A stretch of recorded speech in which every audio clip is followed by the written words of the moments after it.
It's time to hog the airwaves with bikers' first-hand adventures across the country. Ride with us and keep yourself informed on issues, events, and everything else bikers want to know.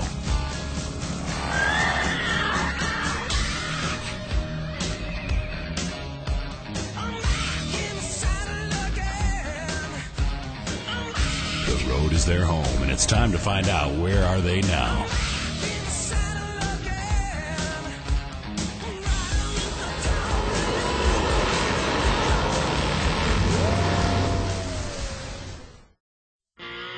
You're listening to Good Time Charlie on Bikers Inner Circle, Underground Radio. All right, welcome to www.big7productions.com.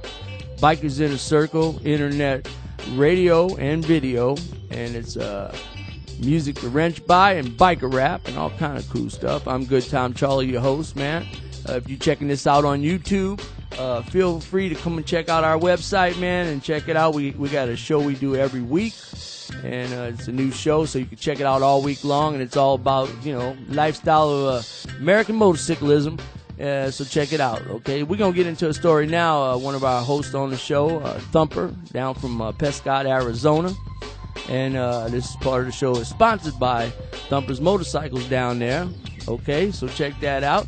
And this is the story about the Boozefighters.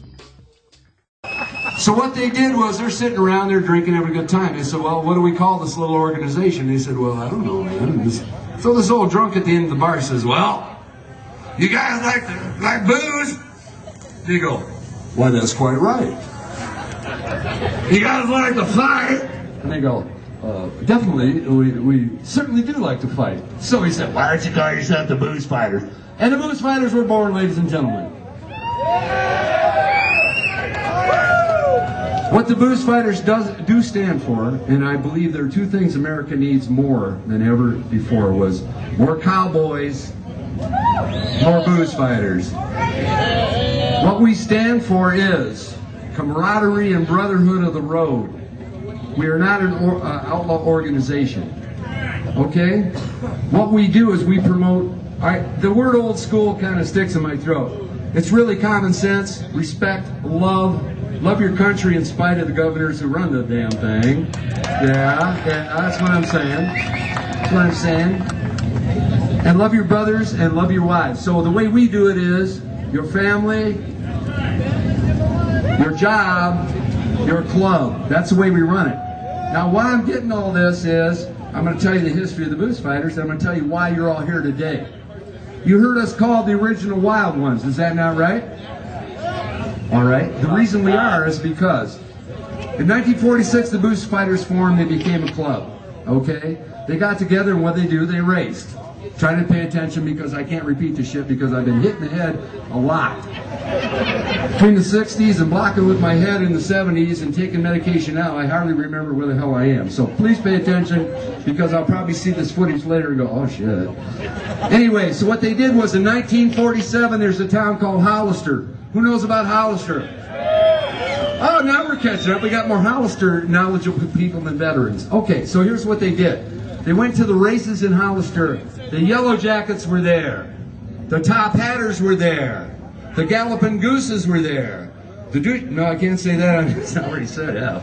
Anyway, there were a lot of clubs there. And what they did was they all came into town. They expected a few people, and a few thousand showed up for the races because it is about the motorcycle. In case you didn't know, it really is about the motorcycle. So they showed up, and the local authorities, the police said, hell, this is cool. They blocked off the streets. So they had Boozefighters, Galloping Gooses, Flying Fat Men. They're running up and down the street, and what happened? Somebody got nervous. Boom, boom, boom. So they called in what? The state police shut it down.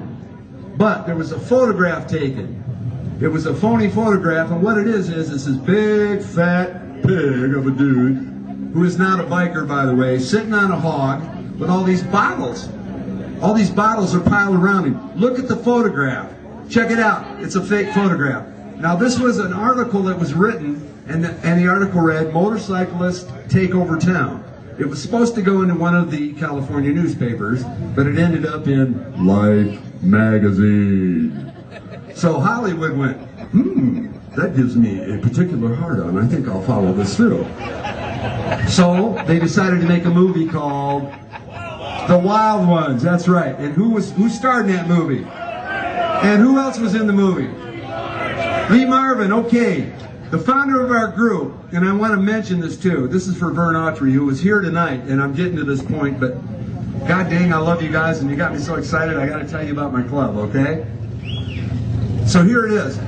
Lee Marvin played Wino Willie Faulkner, who was the president-elect of the original Boozefighters. The Beatles, who was the club in that movie, they were actually the Boozefighters. So Wino gets a call, and they go, bring, bring, bring. Yes, this is Hollywood. We'd like you to come down and help us with this movie. And what did he say? He said, fuck you.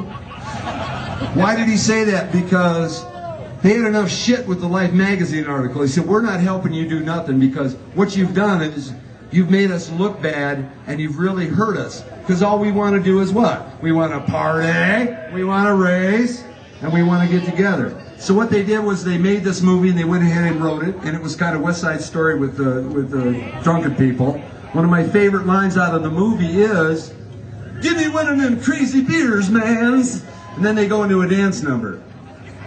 From that movie, The Wild Ones, the American biker movement, all you people, everything we do is based off that movie. So, the Boozefighters, the Galloping Gooses, all those brothers who showed up, the top hatters, and Hollister is the birthplace of the American biker. This is a story about the